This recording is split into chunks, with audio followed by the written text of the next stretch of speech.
नमस्कार मित्रांनो, आम्ही वेस्कोचे विद्यार्थी आज इकडे पथनाट्य सादर करत आहोत. पथनाट्याचं नाव आहे काळाचा बदल.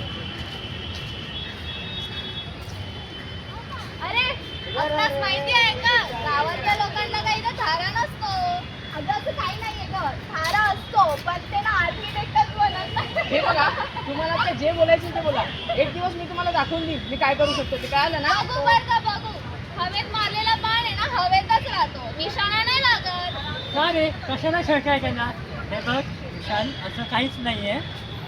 हे बघ बोलणारी लोक बोलत राहतात, तोंडे मारतात. आपण जाऊया. चालेल. आता बघूया पुढे काय होतं.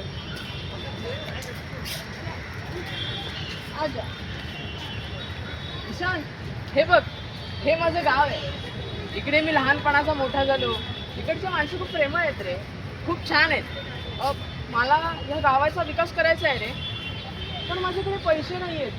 त्यामुळे सगळं अडतंय, नाहीतर मी कधीच केलं असतं हे. असं का वाटतं तुला? अरे का वाटतं म्हणजे, या गावाची तळमळ जोडलेत माझ्याशी.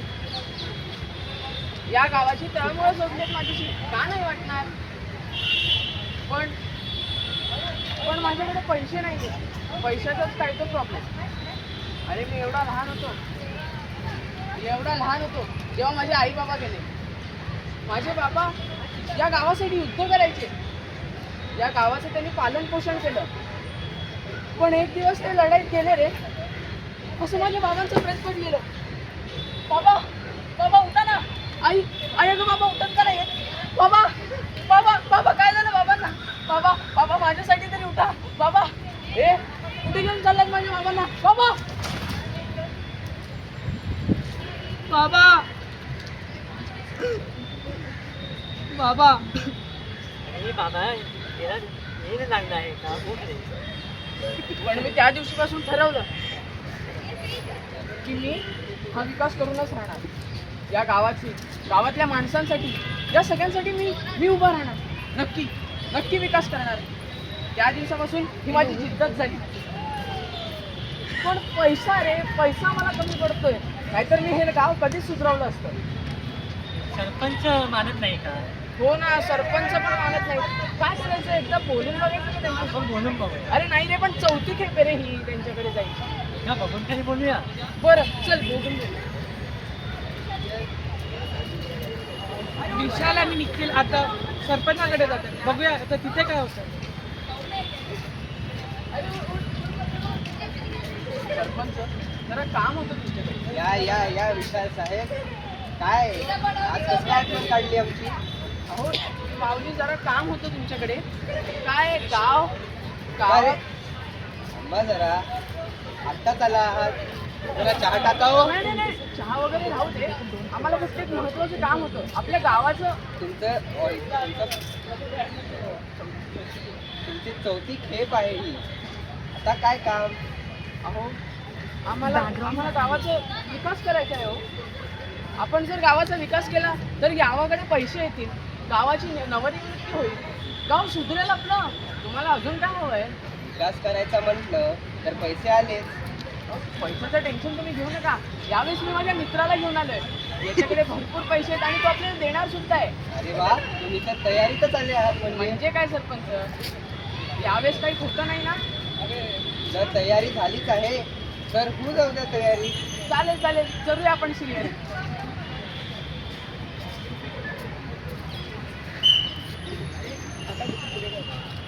आता बघूया पुढे काय होत आहे ते. अरे निशांत, अरे झालं का काम बाबा? कुठपर्यंत पोचलं? हे सगळं इकडे असं पोतं वगैरे का पडलेलं आहे? पटकन करायचं आहे आपल्याला.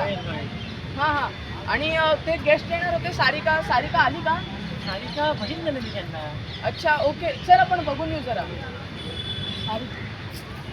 अरे ही बघ आलीच. काय रे, कुठे होता तुम्ही? आम्ही इकडेच. काय बदलला या गाव म्हणजे काय? आणि क्लीन सेवा मस्त. धन्यवाद.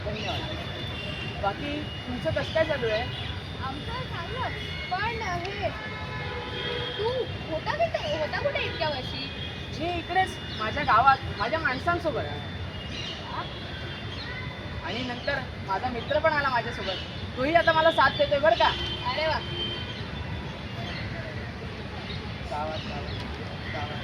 मग गावात कसं येणं झालं तुमचं? आम्ही फक्त बघायला आलो इकडे काय काय चाललंय. आम्ही ऐकलं की कोणीतरी आर्किटेक्टनी हे पूर्ण बदललंय. खूप काफी हे लोक काफी बदलताय हा गाव. काय इंटरेस्ट माझा तो. तू करतोय हे सब. हो आम्ही तर काय समजलं होतं याला. हो म्हणजे काय, हो आता माझंच गाव आहे, माझीच माणसं आहेत म्हटल्यावर करायला तर हवं ना. आणि शिवाय आमच्या सरपंचांनी आमची खूप मदत केली त्यामुळे. चांगलं, खूप चांगलं, मस्त वाटतं. हो तेच. आता माझं तर सगळं झालंय. बाकी तुमचे मित्रमैत्रिणी पण येणार होते, ते कुठे आहेत? येत आहेत का नंतर उद्या वगैरे येणार आहेत? आम्ही ऐकलं होतं ते येत आहेत, पण आता बघू आम्ही कुठे आहेत ते. हे पळवलं तर काही खूप मस्तच आहे, पण इकडे पोल्युशन होतं आणि ते तू फॅक्टरी बनवणार आहे. नाही बरोबर आहे. तुम्हा सगळ्यांना वाटलंच असेल की हे सगळं कॉन्क्रीटने बनवलंय, पण तसं नाहीये. आपल्याकडे खूप जुन्या काळापासून एक प्रथा चाललेली आलेली आहे. ती आपण मातीने रेतीने आपण घरं बनवू शकतो. त्याच्यासाठी आता हे सगळं बनवलंय ते आम्ही झाडं झुडपं लाकडं हे तयार करून बनवलेलं आहे. आर्किटेक्चर हे फक्त सिमेंटने नाही होत, त्याच्यात आपण जुने साहित्य यूज करू शकतो. कसे पाषाणाचे दगडं वगैरे. त्यामुळे वाटलं नव्हतं तू इतका चांगला आर्किटेक्ट होशील. खरं ते yes a very right. You should not जज a book by its cover. Thanks. चालेल, आपण आता उद्या भेटू ते आले. चला.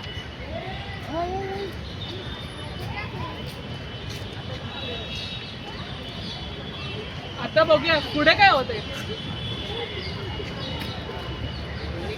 मोनिका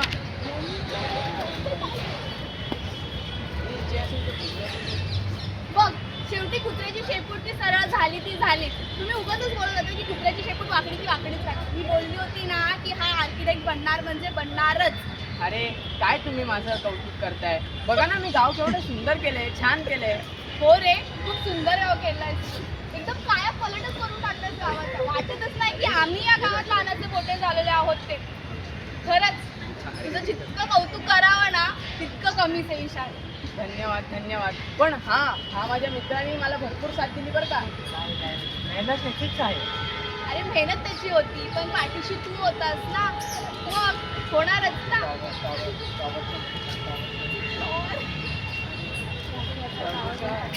अरे पण फॅक्टरीज वगैरे झालेत त्याचं काय? हा ते तुम्हाला बोलायचंच राहिलं. इकडे जे आम्ही फॅक्टरीज उभारल्या आहेत त्याची आम्ही पूर्ण खात्री घेतली आहे की ते जे पाणी सोडतात ना नद्यांमध्ये ते प्युरिफाय होऊनच जातं. आणि ते अशुद्ध हवेचं काय? अशुद्ध हवा ते जे आपण करतो ते आम्ही फॅक्टरींना म्हणजे सरकारने जे नियम काढलेत अशुद्ध हवा वगैरे तर त्याच्यासाठी आम्ही झाडं भरपूर लावली आहेत. जसं की आम्ही तुळस लावली आहे. हे बघा इकडे तुम्हाला झाडं दिसत असतील भरपूर. अरे हो, पण त्यामुळे प्रदूषण जे आहे ते कंट्रोल होऊ शकतं का त्याचं? हो म्हणजे काय, बघा आपण जेवढी हवा प्रदूषित करतो त्याच्यापेक्षा जास्त हवा हे झाडं म्हणजे साठवून ठेवतात. त्यामुळे हे गाव मी असं बनवलं. नाईस आयडिया यार, खरंच खूप छान केलं. हो धन्यवाद. तर मंडळी, आम्हाला या नाटकातून इतकाच संदेश द्यायचा होता की जेव्हा आपण आर्किटेक्ट कोणतीही बिल्डिंग डिझाईन करतो तर त्याच्यात आपण फक्त कॉन्क्रीट वगैरे यूज करायचं नसतं. त्याच्यात आपण व्हर्नॅक्युलर मटेरियल रेती, जसं की रेती नंतर वाळू वगैरे झाले, पाषाणाचे दगडं झाले, तेही आपण यूज करू शकतो. त्याचाही आपण उत्तमरित्या वापर करू शकतो. ते आपण केलं पाहिजे. आणि आत्ता म्हणजे आपण झाडं वगैरे बघतोय भरपूर तोडतायत. तर सरकारचा जसा नियम आहे प्रत्येक झाडाच्या पाठी 10 झाडं लावलीच पाहिजे, तर ती प्रतिक्रिया प्रत्येक आर्किटेक्टने केली पाहिजे असं माझं मत आहे आणि आमच्या सगळ्यांचंच मत आहे. तर या सगळ्या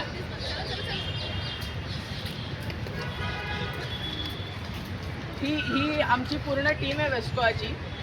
तर आमच्याकडून तुम्हा सगळ्यांना एवढाच मेसेज आहे की आपला जो निसर्ग आहे, निसर्गरम्य ठिकाणं आहेत ती आपण जपावीत. आणि आपण जर एखादी बिल्डिंग कन्स्ट्रक्ट करतोय तर त्याच्यामध्ये आपण जास्तीत जास्त व्हर्नॅक्युलर मटेरियल यूज कसे होतील हे बघावेत. हा आमचा विचार होता. बाकी सगळं तुम्हाला माहितीच आहे. धन्यवाद. धन्यवाद.